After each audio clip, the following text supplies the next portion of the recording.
ఎప్పటికప్పుడు తాజా వార్తలు అందిస్తున్న ABC టీవీ P4 న్యూస్ కు స్వాగతం. ABC టీవీ P4 న్యూస్ వార్తలకు స్వాగతం. ముందుగా వార్తల్లోని ముఖ్యాంశాలు. జిల్లా పర్యటన తర్వాత అధికారులతో సీఎం చంద్రబాబు సమీక్ష. ప్రజాసేవల్లో వేగం పెంచాలని అధికారులకు ఆదేశం. శాఖల సమన్వయం మెరుగుపరచాలన్న సీఎం చంద్రబాబు. హామీల అమలుపై ప్రత్యేక దృష్టి పెట్టాలన్న సీఎం. పర్యాటక రంగంపై సీఎం రేవంత్ కీలక ఆదేశాలు. దుర్గం చెరువును టూరిజం హబ్ గా తీర్చిదిద్దాలని సూచన.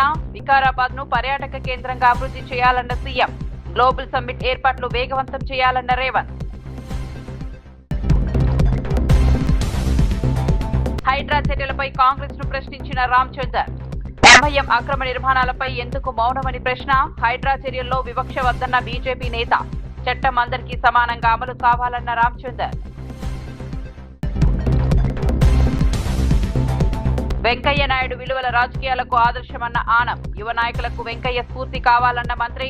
ప్రజాసేవలో వెంకయ్య మార్గం అనుసరించాలన్న ఆనం. క్రమశిక్షణతో ఎదిగిన నేత వెంకయ్య నాయుడన్న మంత్రి.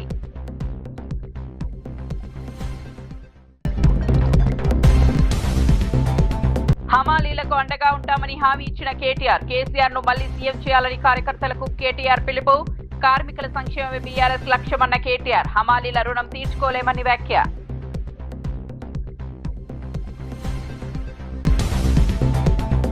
5 రోజుల జిల్లా పర్యటన ముగించుకుని అమరావతికి చేరుకున్న ముఖ్యమంత్రి చంద్రబాబు నాయుడు సచివాలయంలోని ఆర్టీజీఎస్ కేంద్రంలో ఉన్నతాధికారులతో కీలక సమావేశం నిర్వహించారు. పురపాలక, పంచాయతీరాజ్, హోంశాఖల పనితీరు, ప్రజలకు అందుతున్న సేవలపై సీఎస్, డీజీపీలతో కలిసి సమగ్రంగా చర్చించారు.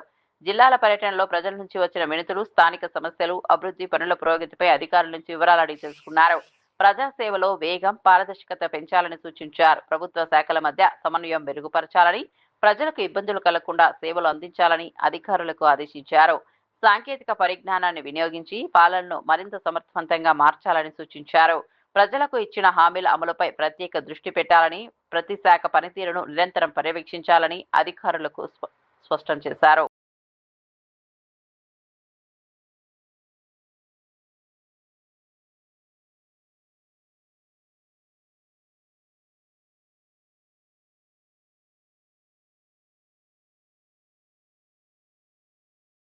తెలంగాణ పర్యాటక రంగాన్ని అంతర్జాతీయ స్థాయికి తీసుకెళ్లే దిశగా ముఖ్యమంత్రి రేవంత్ రెడ్డి కీలక ఆదేశాలు జారీ చేశారు.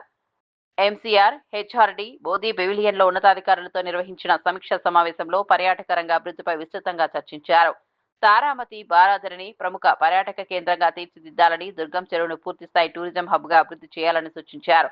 మంజిరా, దిల్కుషా గెస్ట్ హౌస్లను ఆధునీకరించాలని అధికారులకు ఆదేశించారు. వికారాబాద్ ను టూరిజం హబ్ గా తీర్చిదిద్దడంతో పాటు వీరభద్రస్వామి ఆలయాన్ని యాదాద్రి తరహాలో అభివృద్ధి చేయాలని పేర్కొన్నారు. అటవీ శాఖ భూములను ఎకో టూరిజం కేంద్రాలుగా మార్చాలని, ఫ్యూచర్ సిటీలో అంతర్జాతీయ స్థాయి అర్బన్ ఫారెస్ట్ ఏర్పాటు చేయాలని సూచించారు. పురాణాపూల్ హెరిటేజ్ బ్రిడ్జిని పర్యాటకులకు అందుబాటులోకి తీసుకురావాలని, డిసెంబర్లో జరగనున్న గ్లోబల్ ఇన్వెస్ట్మెంట్ సమ్మిట్ ఏర్పాట్లను ఇప్పటి నుంచే ప్రారంభించాలని అధికారులకు ఆదేశించారు.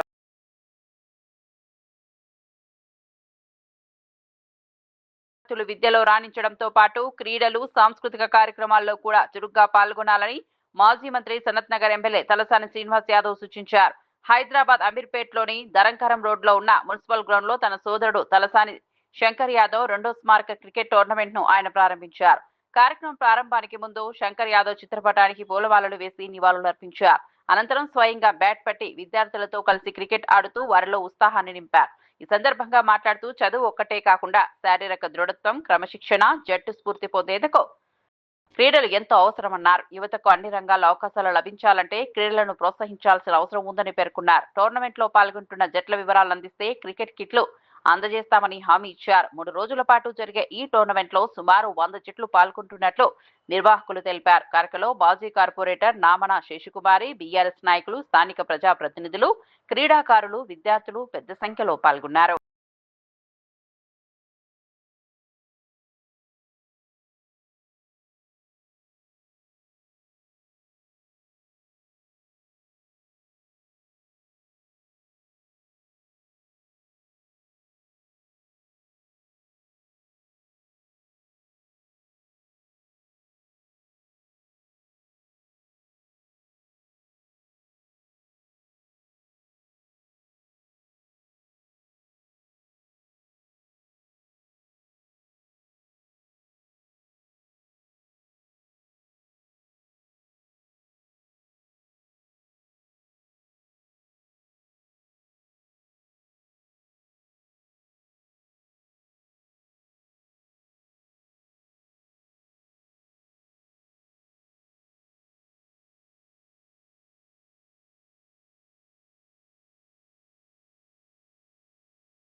ఈరోజు మరి మా బ్రదర్ తలసాని శంకర్ యాదవ్ గారు వారు చనిపోయి 2వ సంవత్సరం ఈ క్రికెట్ టోర్నమెంట్ అనేది మరి తమ్ముడు సచిన్ ఆధ్వర్యంలో జరిగేటువంటి టోర్నమెంట్ని ముఖ్యంగా మా శేష్ కుమార్ గారు మిగిలిన మిత్రులందరూ వాళ్ళకి అన్ని విధాలుగా 3 days సహకరిస్తారు కాబట్టి టోర్నమెంట్ చేయడమే కాదు ఈరోజు ఏంటంటే క్రీడ అనేది చాలామంది చదువు అని చదువు మీద కాన్సన్ట్రేషన్ చేస్తారు. దాంతోపాటు కల్చరల్ యాక్టివిటీస్ కానీ స్పోర్ట్స్ కానీ ప్రధానమైనటువంటిది. కాబట్టి ఈ పిల్లలు 100 టీమ్స్ ఉన్నాయి ఇక్కడ. ఈ 100 టీమ్స్ కూడా 3 days ఈ కాంపిటీషన్స్ ఉంటాయి. డే ఆఫ్టర్ టుమారో ఫైనల్స్ ఉంటుంది. వాళ్ళకు షీల్డ్ కానీ దాంతోపాటు క్యాష్ ప్రైజ్ కూడా ఉంటుంది. అయితే ఈసారి ఏంటంటే ఆ పిల్లలకందరికీ కాలేజ్ పిల్లలు మీకు ఇంటర్మీడియట్ కానివ్వండి డిగ్రీ కానివ్వండి వాళ్ళు చదువుకున్నటువంటి పిల్లలు కాబట్టి ఈసారి క్రికెట్ కిట్స్ కూడా వాళ్ళందరికీ మన బ్రహ్మాండమైనటువంటి క్రికెట్ కిట్స్ వాళ్ళకి. తెలంగాణ బీజేపీ సీనియర్ నాయకుడు ఎన్ రామచంద్రరావు కాంగ్రెస్ ప్రభుత్వంపై తీవ్ర విమర్శలు చేశారు. మీడియా సమావేశంలో మాట్లాడుతూ హైడ్రా పేరుతో పేదల ఇళ్లను కూల్చివేస్తున్న ప్రభుత్వం ఎంఐఎంకు చెందిన అక్రమ నిర్మాణాలపై మాత్రం ఎందుకు చర్యలు తీసుకోవడం లేదని ప్రశ్నించారు. చట్టం ముందు అందరూ సమానమే అయితే రాజకీయ పార్టీలను బట్టి వేర్వేరు ప్రమాణాలు ఎందుకు అమలు చేస్తున్నారని నిలదీశారు. పేదలపై కఠినంగా వ్యవహరిస్తూ అధికారానికి దగ్గరగా ఉన్న వారి అక్రమ కట్టడాలను వదిలేయడం ద్వంద్వ వైఖరికి నిదర్శనమని ఆరోపించారు. హైడ్రా చర్యలు పూర్తిగా పారదర్శకంగా ఉండాలని, ఎవరిపైనా వివక్ష లేకుండా చట్టం అమలు కావాలని డిమాండ్ చేశారు. ప్రజల ఆస్తులను కాపాడే బాధ్యత ప్రభుత్వంపై ఉందని గుర్తు చేశారు. ఎంఐఎంకు సంబంధించిన అక్రమ నిర్మాణాల విషయంలో ప్రభుత్వం ఎందుకు మౌనం పాటిస్తుందో ప్రజలకు సమాధానం చెప్పాలని కోరారు. ఈ అంశంపై కాంగ్రెస్ ప్రభుత్వం స్పష్టత ఇవ్వాల్సిన అవసరం ఉందని పేర్కొన్నారు. సుందెళ్ల కానీ మేడిగట్ట కానీ ఎల్లంపల్లి కానీ ఎన్ని బ్యారేజెస్ అన్ని కూడా బ్రీచ్ అయితే నేషనల్ డ్యామ్ సేఫ్టీ అథారిటీ వాళ్ళు 3 సార్లు దాన్ని ప్రవేశించిన తర్వాత దాన్ని ఇన్స్పెక్ట్ చేసిన తర్వాత దాంట్లో ఉన్నటువంటి ఒక నాణ్యత లోపాల గురించి మాట్లాడడం జరిగింది. మరి ఇప్పటి వరకు కూడా రాష్ట్ర ప్రభుత్వము దాన్ని రిపేర్ చేయకుండా దాన్ని మరమ్మతు చేయకుండా ఈ 2 పార్టీలు కూడా ప్రజల ఒక సంబంధించిన జీవితాలతో ఆడుతూ ఉన్నారు, రైతుల ఒక జీవితాలతో ఆడుతూ ఉన్నారు. మీరు వాళ్ళు కాళేశ్వరంలో 1,30,000 కోట్లతోని ఆ ఏటీఎం తయారు చేసినటువంటి ఒక నేపథ్యంలో కాంగ్రెస్ పార్టీ ఈరోజు తుమ్మడిహట్టి పేరు మీద ప్రాణహిత ఎల్లంపల్లి చేవళ్ళ ఈ ప్రాజెక్టుని మీద కింద వాళ్ళు ఒక ఏటీఎంని తయారు చేసే ప్రయత్నం చేస్తూ ఉన్నారు. మీరు చేయండి, మాకేం అభ్యంతరం లేదు. కానీ ఈ నేపథ్యంలో తెలంగాణ ప్రజల్ని మీరు మోసం చేయకండి. డ్యామ్లో జరిగినటువంటి ఒక జియో టెక్నికల్ రిపోర్ట్స్ కానీ అక్కడ ఉన్నటువంటి ఇతర టెస్ట్ ద్వారా ఆ డ్యామ్ సేఫ్టీ లేదని చెప్పేసి నేషనల్ డ్యామ్ సేఫ్టీ అథారిటీ చెప్పిన తర్వాత కూడా ఇప్పటి వరకు కూడా రాష్ట్ర ప్రభుత్వం దాన్ని రిపేర్ చేయకపోవడం వెనుక వారి నిర్లక్ష్యం బయటపడుతుందనే ఒక విషయం అయితే ఈ యొక్క ప్రాజెక్టుని ఏటీఎం కింద మార్చుకొని తరతరాలుగా రాజకీయ జీవితంలో రాజకీయంగా టీఆర్ఎస్ పార్టీ ఈ యొక్క రాష్ట్రంలో వారు ధనంతోనే డబ్బుతోనే రాజకీయాలు చేయొచ్చు అని చెప్పేసి ఒక పార్టీ ఆలోచిస్తూ ఉంది. కాబట్టి 2 పార్టీలు కూడా నేను వారిని కోరుతా ఉన్నాను, ప్రజల జీవితాలతో మీరు ఆడుకోకండి. మీరు దయచేసి ప్రజల గురించి పట్టించుకోవాల్సిన అవసరం ఉన్నది. రేవంత్ రెడ్డి గారు కాళేశ్వరంలో జరిగిన అవినీతి మర్చిపోయారు. కాళేశ్వరం ప్రాజెక్టులోని కన్నేపల్లి పంప్ హౌస్ వ్యవహారంపై మాజీ మంత్రి బీఆర్ఎస్ నేత జగదీష్ రెడ్డి కాంగ్రెస్ ప్రభుత్వానికి సవాల్ విసిరారు. కన్నేపల్లి పంప్ హౌస్ మోటార్లను వెంటనే ప్రారంభించాలని ప్రభుత్వాన్ని డిమాండ్ చేశారు. పంపులు ఆన్ చేసిన తర్వాత బ్యారేజీలకు ఏదైనా నష్టం జరిగినా పూర్తి బాధ్యత తమదేనని ప్రకటించారు. అవసరమైతే బీఆర్ఎస్ అధినేత కేసీఆర్ తో అండర్టేకింగ్ కూడా ఇప్పిస్తామని చెప్పారు. ఒకవేళ బ్యారేజీలకు ఏదైనా ప్రమాదం జరిగితే తాము శాశ్వతంగా రాజకీయాల నుంచి తప్పుకుంటామని సంచలన వ్యాఖ్యలు చేశారు. రాష్ట్రాన్ని సూపర్ ఎల్నివో ప్రభావం నుంచి కాపాడాలంటే కాళేశ్వరం ద్వారా నీటిని ఎత్తిపోసే ప్రక్రియను వెంటనే ప్రారంభించాలని సూచించారు. రైతుల ప్రయోజనాలను దృష్టిలో పెట్టుకుని రాజకీయాలకు అతీతంగా నిర్ణయం తీసుకోవాలని ప్రభుత్వాన్ని కోరారు. కాళేశ్వరం ప్రాజెక్టుపై అనవసర అపోహలు సృష్టించడం వల్ల రాష్ట్రానికి నష్టం జరుగుతుందని విమర్శించారు. నీటి అవసరాలను దృష్టిలో పెట్టుకుని ప్రభుత్వం ఆలస్యం చేయకుండా పంపులను ప్రారంభించాలని మరోసారి డిమాండ్ చేశారు.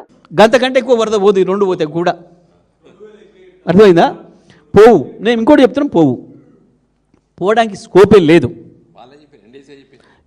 ఎందుకు అంటే మేము వీళ్ళ చేతికి ఇచ్చే నాడు, ఈ చేతగా రండాల చేతికి ఇచ్చే నాటికి కూడా నీళ్ళు ఉన్నాయి. అందులో ఈ రండలు వచ్చి నీళ్ళు తీసేసారు. రెండిట్లో నీళ్ళు ఉన్నాయి. అలా నీళ్ళు కింద పోతున్నాయి. ఆ సందర్భంగా దాన్ని తీసుకొచ్చి ఇంత పెద్ద ఉంచుండు. పైన కానీ నీళ్ళు ఉన్నప్పుడు కింద నీళ్ళు పోవా? నిజమే. కేసీఆర్ గారి ఆదేశాల మేరకు మేమందరం పోయినాం, చూసినాం, అడిగినాం, ప్రభుత్వాన్ని మంచి విజ్ఞప్తి చేసినాం. కానీ 4 మంత్రులు స్పందించినరు. ఏ ఒక్కరన్నా కనీస జ్ఞానంతో, కనీసం సోయితోని తెలంగాణ బిడ్డలమన్న సోయి కూడా లేకుండా మాట్లాడినారు. గవే సొల్లు పురాణం, గదే బూతు పురాణం. 5 ఏళ్ళుగా ఏవైతే రోత మాటలు మాట్లాడుతున్నారో గవే పనికిమాలిన మాటలు తప్ప ఒక్కటి కూడా కొత్త మాట లేదు. మేము చాలా స్పష్టంగా చెప్పినాం,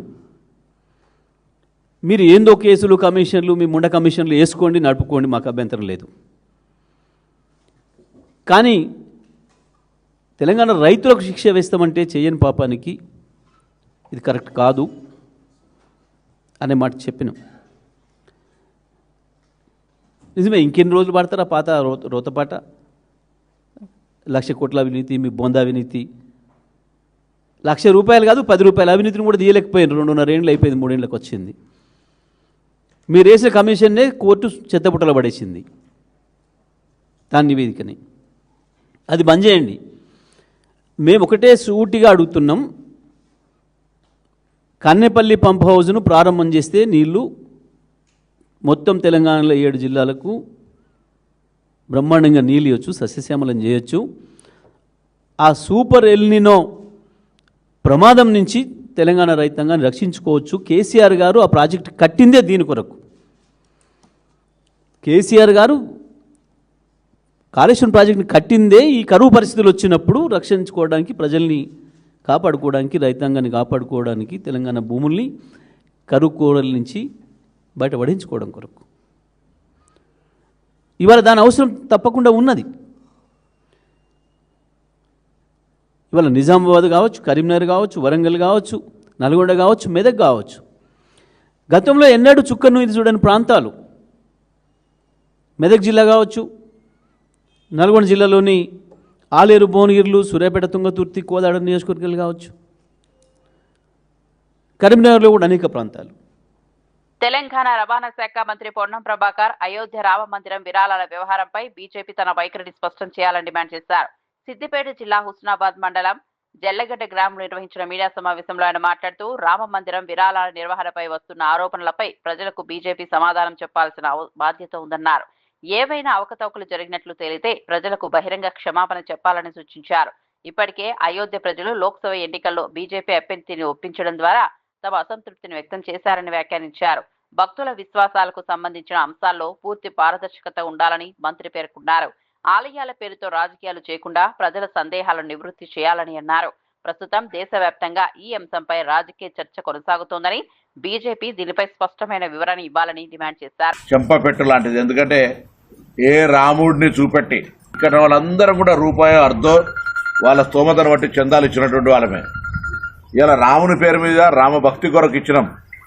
వాటన్నిటిని కూడా ఇంత పెద్ద ఎత్తున దుర్వినియోగం చేయడం అనేటువంటిది అందరికీ ఇది ఒక బాధాకరమైన అంశం. మరి కరువు అనే రాక్షసి తాండవం ఆడుతూ ఉండేది. ఆ రోజు ఆ కరువు వలన మరి అనేక విధాలుగా వ్యాపార పరంగా కావచ్చు, విద్యాపరంగా కావచ్చు, అన్ని రంగాల్లోనూ మేము వెనకబడిపోయాం. మరి ఆ కరువు వల్ల మరి మా ప్రాంత ప్రజలందరూ వలసపోయేవారు. వాను మబ్బుల కోసం ఎదురు చూస్తూ తట్టాబుట్ట నెత్తిని పెట్టుకుని ఇతర రాష్ట్రాలకు వలసపోయేవారు. మరి ఏదైతే తెలుగుదేశం పార్టీ వ్యవస్థాపకులు మరి అన్న నందమూరి తారక రామారావు గారు పార్టీ స్థాపించిన తర్వాత ఈ రాయలసీమ రాళ్లసీమగా మారిపోయింది, దీని రతనాల సీమగా మార్చాలని ఎంతో గొప్ప సంకల్పంతో మరి అన్న నందమూరి తారక రామారావు గారు నాంది పలికితే మరి ఆ ఆశయాలను కొనసాగించిన వ్యక్తి రాయలసీమ ముద్దుబిడ్డ మన ముఖ్యమంత్రి చంద్రబాబు నాయుడు గారు అనే విషయం కూడా మీకు తెలియజేస్తున్నాం. ఎందుకంటే మొట్టమొదటిసారిగా చంద్రబాబు నాయుడు గారు ముఖ్యమంత్రి అయినప్పుడు మా రాయలసీమ కరువుకు కేర్ ఆఫ్ అడ్రస్గా ఉండేది. ఫ్యాక్షనిజం, నెక్సలిజం ఇలా ప్రజలను రెచ్చగొడుతూ స్వార్థ రాజకీయాల కోసం మరి రాయలసీమ ప్రజలు ఎన్ని విధాలుగా నష్టపోయారన్న విషయం తెలియజేస్తూ మరి ముఖ్యమంత్రి చంద్రబాబు నాయుడు గారు ప్రమాణ స్వీకారం చేసిన తర్వాతే నెక్సలిజాన్ని కావచ్చు, ఫ్యాక్షనిజాన్ని అణిచివేసి ఈరోజు రాయలసీమ రైజింగ్ రాయలసీమగా మార్చగలిగారంటే ఏకైక వ్యక్తి చంద్రబాబు నాయుడు గారు అనే విషయం తెలియజేస్తూ మరి ఏ ప్రాంతమైనా అభివృద్ధి జరగాలంటే జలకళ కావాలి. ఈరోజు జలకళ ఉండటం వలన ఈరోజు కృష్ణా జలాలు రాయలసీమకు తేగలిగాము అంటే అది ముఖ్యమంత్రి చంద్రబాబు నాయుడు గారి విజన్ అన్న విషయాన్ని కూడా మీకు తెలియజేస్తూ మరి ఈరోజు రాయలసీమలో ఉన్న ప్రాజెక్టులన్నీ చంద్రబాబు నాయుడు గారు మొదలుపెట్టడం పూర్తి చేయడం వల్లనే ఈరోజు పరిశ్రమలు కూడా మన వైపు వస్తున్నాయి, పరిశ్రమలు కూడా తేగలుగుతున్నామన్న విషయాన్ని కూడా మీకు తెలియజేస్తూ మరి నిజంగానే ఈరోజు హార్టికల్చర్ హబ్గా, ఐటీ హబ్గా, ఇండస్ట్రియల్ హబ్గా, డిఫెన్స్ హబ్గా, మరి టూరిజం హబ్గా, డ్రోన్ హబ్గా ఇలా అన్ని రంగాల్లోనూ రాయలసీమ ముందంజలో నిలబడగలుగుతున్నారు అంటే అది చంద్రబాబు నాయుడు గారి విజన్ అనే విషయం కూడా మీకు తెలియజేస్తూ మరి మన అందరికీ తెలుసు రాష్ట్రంలో ఏ పరిశ్రమ చూసినా చంద్రబాబు నాయుడు గారి విజనే పరిశ్రమల సృష్టికర్త చంద్రబాబు నాయుడు గారు. మా వెనకబడిన ప్రాంతంలో కొరియాలో ఉండే కియా ఇంటర్నేషనల్ పరిశ్రమను తీసుకొచ్చి మరి రాయలసీమలో మరి కొరియన్స్తో మాట్లాడి మీకు కావలసిన మౌలిక వసతులన్నీ మేము ఏర్పాటు చేస్తాం. సామాజిక పెన్షన్లని దశాబ్దాల తరబడి తెలుగుదేశం పార్టీ సమాజం పట్ల అత్యంత బాధ్యతతో ఎప్పుడు ఎన్టీ రామారావు గారు, చంద్రబాబు నాయుడు గారు అధికారంలో ఉన్న దీన్ని ఒక పవిత్ర యజ్ఞంగా భావిస్తూ సమాజం పట్ల తమ బాధ్యతను చాటుకుంటూ వస్తూ ఉన్నారు. ఈ క్రమంలోనే 30 రూపాయలుగా మొదలైన ఈ పెన్షన్ 1995-2004 మధ్య కాలంలో ఉమ్మడి రాష్ట్ర ముఖ్యమంత్రిగా చంద్రబాబు నాయుడు గారు కొనసాగిన కాలంలో 30 రూపాయల నుంచి 150% పెంపుదల చేసి 75 రూపాయలు పంపిణీ చేయడం జరిగింది. ఆ తర్వాత రోజుల్లో 2004 ఎన్నికలకు ముందు తాను చేసిన వాగ్దానానికి అనుగుణంగా నాటి కాంగ్రెస్ ముఖ్యమంత్రి డాక్టర్ వైఎస్ రాజశేఖర రెడ్డి గారు ఈ 75 రూపాయల పెన్షన్ని 166% పెంచుతూ 200 రూపాయలు వారు పంపిణీ చేశారు. అయితే ఇక్కడ గమనించుకోవాల్సింది ఏంటి అంటే ఉమ్మడి రాష్ట్ర ముఖ్యమంత్రిగా చంద్రబాబు నాయుడు గారు వారు ప్రారంభించిన అమలు చేసిన ఆర్థిక సంస్కరణల పర్యవసానం బడ్జెట్ పరిమితులు పెరిగిన నేపథ్యంలో రాజశేఖర రెడ్డి గారు కంఫర్ట్గా ఈ 200 రూపాయల పెన్షన్ని అమలు చేయగలిగారు. అదే క్రమంలో దశాబ్ద కాలం పాటు రాష్ట్రాన్ని పరిపాలించిన అంటే 2004 నుంచి 2014 వరకు రాష్ట్రాన్ని పరిపాలించిన కాంగ్రెస్ పార్టీ ఆ 200 రూపాయల పెన్షనే కొనసాగించారు. ఈ క్రమంలో విభజిత రాష్ట్ర ముఖ్యమంత్రిగా బాధ్యతలు చేపట్టిన చంద్రబాబు నాయుడు గారు బహుశా దేశంలోనే ఏ రాష్ట్రంలోనూ అమలు చేయని విధంగా అప్పటి వరకు 200 రూపాయలుగా ఉన్న పెన్షన్ని ఒక్కసారిగా 400% పెంచుతూ అంటే ఆ 200కి ఇంకొక 400% అదనంగా పెంచుతూ ఒకే మొత్తంగా 1000 రూపాయలు అమల్లోకి తీసుకురావడం జరిగింది. ఒక రకంగా మాట్లాడితే రాష్ట్ర MSME corporation chairman Tammireddy Shivashankar Janasena పార్టీలో నాయకత్వ ఎంపిక పూర్తిగా పారదర్శకంగా జరుగుతోందని తెలిపారు. మీడియాతో మాట్లాడుతూ గ్రామ స్థాయి కార్యకర్తలకు నాయకత్వ అవకాశాలు కల్పించేందుకు పార్టీ ప్రత్యేక విధానాన్ని అమలు చేస్తోందన్నారు. మెంబర్ టు లీడర్షిప్ కార్యక్రమానికి రాష్ట్రంలోని 25 పార్లమెంట్ నియోజకవర్గాల నుంచి సుమారు 30,000 దరఖాస్తులు వచ్చాయని వెల్లడించారు. ఈ దరఖాస్తులను సీనియర్ నాయకులు నాగబాబు, మంత్రులు, ప్రత్యేక సమన్వయకర్తలు సమగ్రంగా పరిశీలిస్తున్నారని చెప్పారు. పార్టీ కోసం కష్టపడి పనిచేసిన వారికి గుర్తింపు ఇవ్వడమే ఈ కార్యక్రమం ప్రధాన ఉద్దేశమని పేర్కొన్నారు. అర్హత, సేవా దృక్పథం, ప్రజలతో అనుబంధం వంటి అంశాలను పరిగణలోనికి తీసుకుని నాయకులను ఎంపిక చేస్తున్నామని తెలిపారు.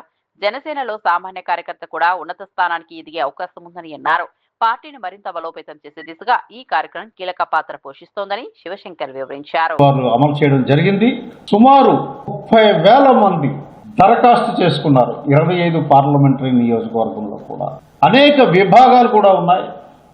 ప్రతి ఒక్కరికి వారి సామర్థ్యాన్ని బట్టి, వాళ్ళ తాలూకా విద్యార్హతలు బట్టి, వాళ్ళ అనుభవాన్ని బట్టి పార్టీ ప్రతి విభాగంలో కూడా వాళ్ళ సేవలు ఉపయోగించుకోవాలనేటువంటి ఆలోచనతో అధ్యక్షుల వారు ఈ ప్రక్రియని మొదలుపెట్టారు.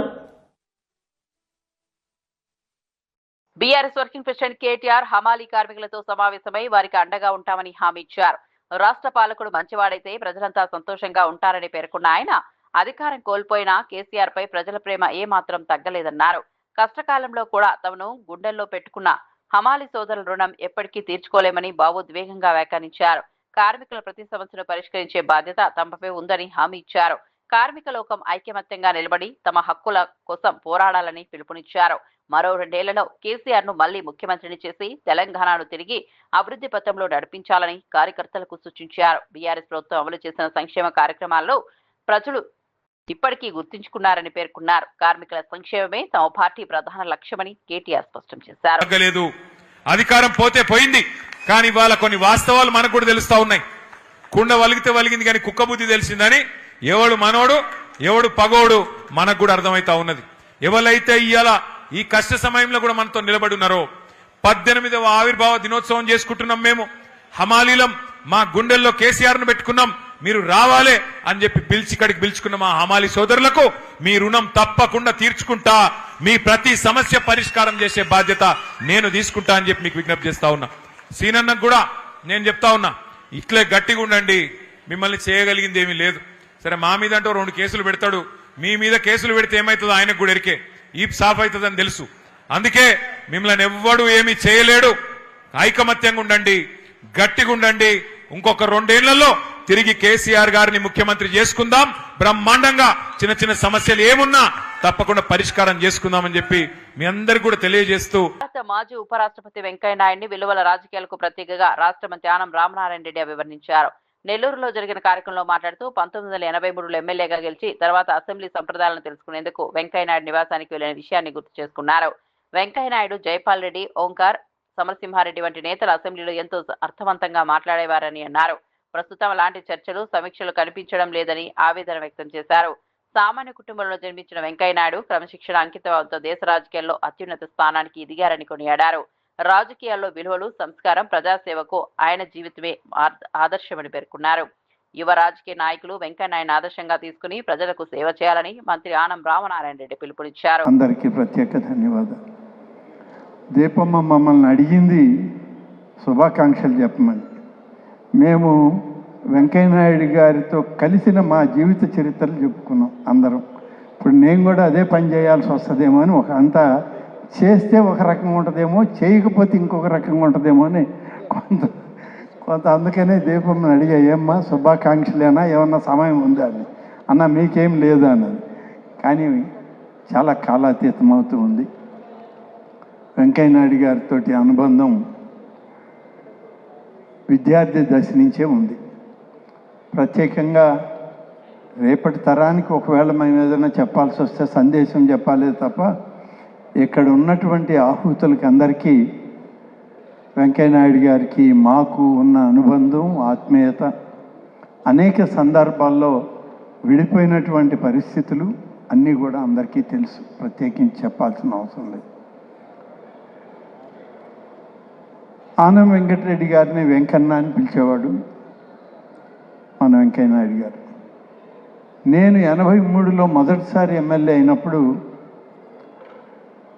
శాసనసభలో ఏ విధంగా మాట్లాడాలి అనే దానికి తెలుసుకోవడానికి ఆయన క్వార్టర్కి వెళ్ళాను. ఆయన ఫ్యామిలీ క్వార్టర్లో ఉంటే నేను సింగిల్ రూమ్లో ఉండేవాడిని. అనేక సందర్భాల్లో ఆ రోజు శాసనసభలో చర్చలు ఇవాళ ఉన్నట్టు లేవు. ప్రజాస్వామ్యబద్ధంగా రాజ్యాంగానికి కట్టుబడి జరిగేటువంటి ఆ చర్చలు ఇవాళ ఒక్కసారి మళ్ళీ ఆ స్పీచెస్ అన్నీ లైబ్రరీలో కూర్చొని చదువుతుంటే గుర్తుకు వస్తూ ఉంటాయి. ఆనాడు వెంకయ్యనాయుడు గారు, జైపాల్ రెడ్డి గారు, ఓంకార్ గారు, అనేక మంది పెద్దలు, అట్లాగే ప్రతిపక్షంలో బాగారెడ్డి గారు, సమరసింహారెడ్డి గారు, ఇలాంటి అనేక మంది విద్యావంతులు, మేధస్ రాజకీయ విఘ్నులు ఆ రోజు చేసేటువంటి ప్రసంగాలు దాదాపుగా నేను వాటిని 83 నుంచి 99 వరకు చూశాను. 99 2004లో కొంత వెనకబడ్డది. ఇప్పుడైతే అసలేమీ లేదు. ఉందని చెప్పుకుంటే మమ్మల్ని మేము మోసం చేసుకోవడమే.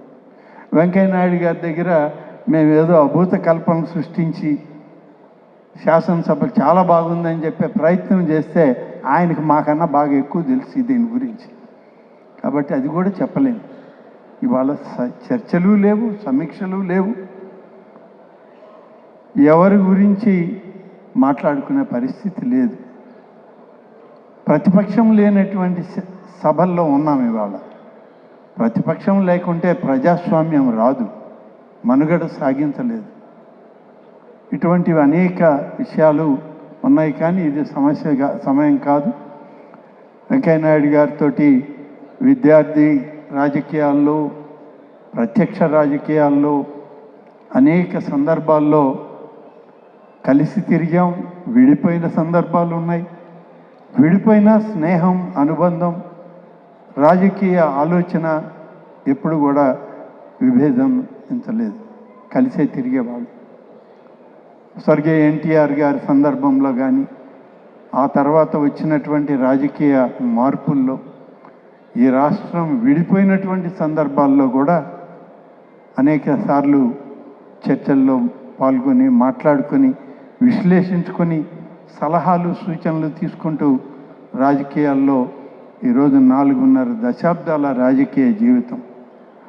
వారిది 5.5 దశాబ్దాలు అయితే నాది 4.5 దశాబ్దాల రాజకీయ నడుస్తూనే ఉంది, వస్తూనే ఉన్నాం. రాజకీయాల్లో స్వతహాగా స్వయం కృషితో ఎదిగినటువంటి వ్యక్తిత్వం ఉన్నటువంటి మాజీ ఉపరాష్ట్రపతి వెంకయ్యనాయుడు తన రాజకీయ గురువని నెల్లూరు ఎమ్మెల్యే కోటంరెడ్డి శ్రీధర్ రెడ్డి పేర్కొన్నారు.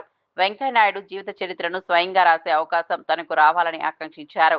రాజకీయ నేపథ్యం లేకపోయినా స్వయం కృషితో ఒక్కో మెట్టు ఎక్కుతూ దేశ అత్యున్నత పదవుల్లో ఒకటైన ఉపరాష్ట్రపతి స్థాయికి చేరుకోవడం గొప్ప విషయమన్నారు. సామాన్య కుటుంబం నుంచి జాతీయ రాజకీయాల్లో విశిష్ట స్థానం సంపాదించిన ఆయన ప్రయాణం ప్రతి యువ నాయకుడికి స్ఫూర్తిదాయకమని కొనియాడారు. క్రమశిక్షణ, కష్టపడే తత్వం, ప్రజలతో మమేకమయ్యే నాయకత్వమే వెంకయ్యనాయుడును ఉన్నత శిఖరాలకు చేర్చిందన్నారు. రాజకీయాల్లో ఎదగాలనుకునే యువత ఆయన జీవితాన్ని అధ్యయనం చేయాలని సూచించారు. విలువలతో కూడిన రాజకీయాలు ఎలా ఉండాలో వెంకయ్యనాయుడు చూపించిన మార్గం చిరస్థాయిగా నిలుస్తుందని మంత్రి కోటంరెడ్డి శ్రీధర్ రెడ్డి పేర్కొన్నారు. అనేక మంది పారిశ్రామికవేత్తలను చూశారు. రాజకీయాల్లో మీరు అంటారు ప్రత్యర్థుల్ని పోటీదారులుగా భావించాలని. నిజమే, ఆ పోటీదారులపై విజయం సాధించాలంటే వ్యూహాలు తప్పనిసరి. అలాంటి రాజకీయ వ్యూహాలు మీ జీవితంలో మీరు ఎన్నో పని ఉంటారు. అందుకే భావితరాలకి గుర్తుండేలా నేను మిమ్మల్ని కోరుకునేది, వెంకయ్యనాయుడు గారు పూర్తి సత్యాలతో కూడిన, కఠోర వాస్తవాలతో కూడిన ఆత్మకథని రాయాలని చెప్పని 2 చేతులు జోడించి వెంకయ్యనాయుడు గారికి అభ్యర్థన చేస్తూ, మరో మాట, అవకాశం ఉంటే, మీకు నా మీద నమ్మకం ఉంటే, ఆత్మకథ రచయితగా అవకాశం నాకు ఇవ్వాలని, పుస్తకాలు చదివే అలవాటు నాకుంది. కాబట్టి ఆ యొక్క ఆత్మకథలంటే నాకు చాలా చాలా ఇష్టం. ఆత్మకథ వచ్చినప్పుడు ఆత్మకథలో నిజమెంత, అవాస్తవం ఎంత ఉందో కూడా బేరీజు వేసుకునే అలవాటు కూడా నాకుంది. అందుకే మీ యొక్క ఆత్మకథకి పుస్తక రచయితగా, అదేవిధంగా పుస్తకమే కాకుండా ఒక డాక్యుమెంటరీ రూపంలో ఏదైతే మీరు ఆ స్థానంలో కూర్చొని, మీ ఎదురుగా యాంకర్ స్థానంలో నేను కూర్చొని అడిగే ప్రశ్నలకి సూటిగా, స్పష్టంగా, కఠోర సత్యాలతో కూడిన ఒక మంచి డాక్యుమెంటరీ చిత్రాన్ని, పుస్తకాన్ని నిర్వహించే అవకాశాన్ని నాకు ఇవ్వాలని, జీవిత ప్రారంభంలో విద్యార్థిగా మీరు చేతులు పట్టుకొని నడిపించినటువంటి మీ యొక్క రాజకీయ విద్యార్థి, మీ యొక్క రాజకీయ పాఠశాల విద్యార్థి ఈనాడు దేవుడి దయతో, ప్రజల ఆశీస్సుల అండదండలతో, మీలాంటి పెద్దల ప్రోత్సాహంతో 1కి 3 సార్లు ఎమ్మెల్యేగా నేను మిమ్మల్ని కోరుకునే కోరిక, ఈ చిన్న కోరికను తెలియజేస్తూ సాధారణంగా సవినయంగా సెలవు తీసుకుంటున్నాను. జిల్లా పర్యటన తర్వాత అధికారులతో సీఎం చంద్రబాబు సమీక్ష. ప్రజాసేవల్లో వేగం పెంచాలని అధికారులకు ఆదేశం. శాఖల సమన్వయం మెరుగుపరచాలన్న సీఎం చంద్రబాబు. హామీల అమలుపై ప్రత్యేక దృష్టి పెట్టాలన్న సీఎం. పర్యాటక రంగంపై సీఎం రేవంత్ కీలక ఆదేశాలు. దుర్గం చెరువును టూరిజం హబ్ గా తీర్చిదిద్దాలని సూచన. వికారాబాద్ ను పర్యాటక కేంద్రంగా అభివృద్ధి చేయాలన్న సీఎం. గ్లోబల్ సమ్మిట్ ఏర్పాట్లు వేగవంతం చేయాలన్న రేవంత్. హైడ్రా చర్యలపై కాంగ్రెస్ ను ప్రశ్నించిన రామచందర్. ఎంఐఎం అక్రమ నిర్మాణాలపై ఎందుకు మౌనమని ప్రశ్న. హైడ్రా చర్యల్లో వివక్ష వద్దన్న బీజేపీ నేత. చట్టం అందరికీ సమానంగా అమలు కావాలన్న రామచందర్. వెంకయ్య నాయుడు విలువల రాజకీయాలకు ఆదర్శమన్న ఆనం. యువ నాయకులకు వెంకయ్య స్ఫూర్తి కావాలన్న మంత్రి. ప్రజాసేవలో వెంకయ్య మార్గం అనుసరించాలన్న ఆనం. క్రమశిక్షణతో ఎదిగిన నేత వెంకయ్య నాయుడన్న మంత్రి.